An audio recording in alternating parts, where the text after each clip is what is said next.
यानी अभी हम लोग को ये एक्सप्रेशन का प्रूफ सीखना। वैसे ये है क्या? तो यहाँ पर कुछ चीज़ें तो बहुत क्लियर होंगी, जैसे कि आई यहाँ पर क्या, करंट। ई यहाँ पर क्या है? Charge of electron.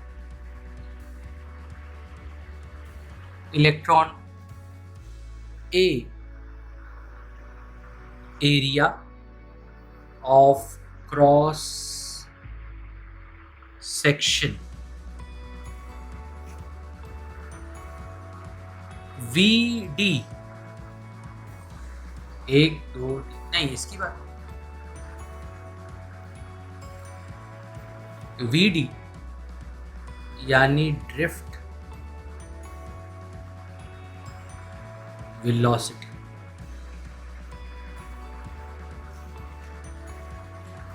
यहां पर ये जो चीज दे रखी है इसको क्या बोलेंगे?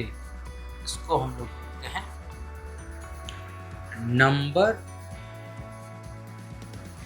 Of electrons per unit volume. Precisely इसको हम लोग कुछ इस तरह से भी लिख सकते हैं, N upon A into L। या फिर ये बोलूं कि मैं अगर ऐसे लिखूंगा तो भी सही है।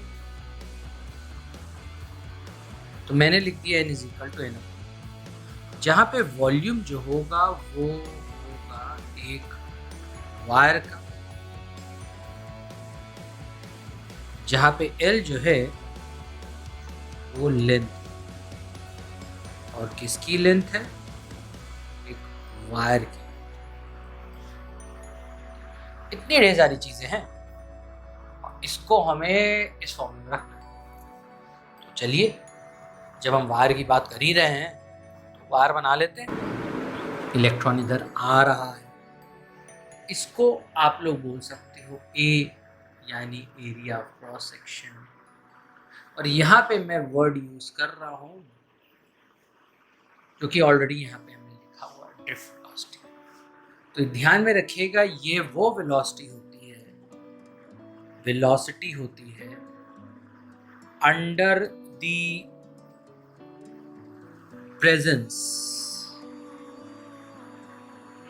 मेरे ख्याल से अंडर दी, ऐसे बोलेंगे, velocity of electron in presence of electric, और यहां मैं बोल दूंगा फील्ड। अब चलिए बात करते हैं क्या क्या हो सकता है। सबसे पहले तो हमें यह बात करना है कि टोटल नंबर ऑफ इलेक्ट्रॉन्स कितने होंगे इसमें, क्योंकि सब इलेक्ट्रॉन्स हैं तो हमें पता करना है कि टोटल नंबर। तो हमने ऐसे लिखेंगे total number of electrons, total number of electrons. हम ये जान लेंगे कितना है। अब यहाँ पे n जो होता है, जैसे आपने ये देख लिया n, तो ये number of electrons per unit volume. और यहाँ पर ये जो n है, उस n को हम लोग लिख सकते हैं नंबर ऑफ इलेक्ट्रॉन्स।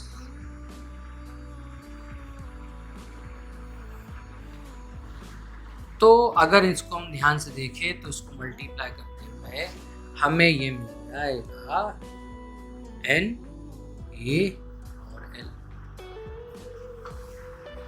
फिर हमें करंट की जो बेसिक डेफिनेशन है, करंट की बेसिक डेफिनेशन क्या है? करंट की आपकी बेसिक डेफिनेशन होती है I is equal to Q upon T, और Q की जगह हम लोग लिख सकते हैं N इंटू E। तो मुझे ये ज़्यादा बताने की ज़रूरत नहीं पड़ेगी कि Q क्या है। Q आपका NE है, और Q ये यानी पूरी इक्वेशन जो है वो कहीं ना कहीं क्वांटाइजेशन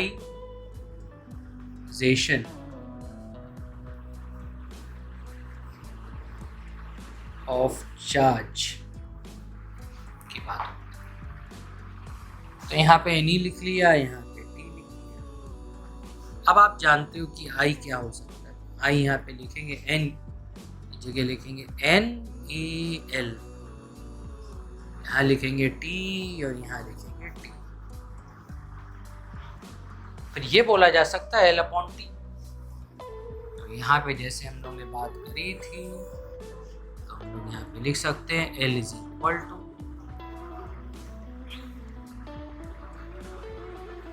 हम लोग यहाँ पे लिख सकते हैं L/T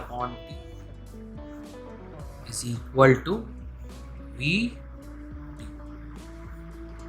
डिस्टेंस अपॉन टाइम। तो हमारा ये वाला जो फॉर्मूला होगा वो फॉर्मूला बन जाएगा NaE और VT।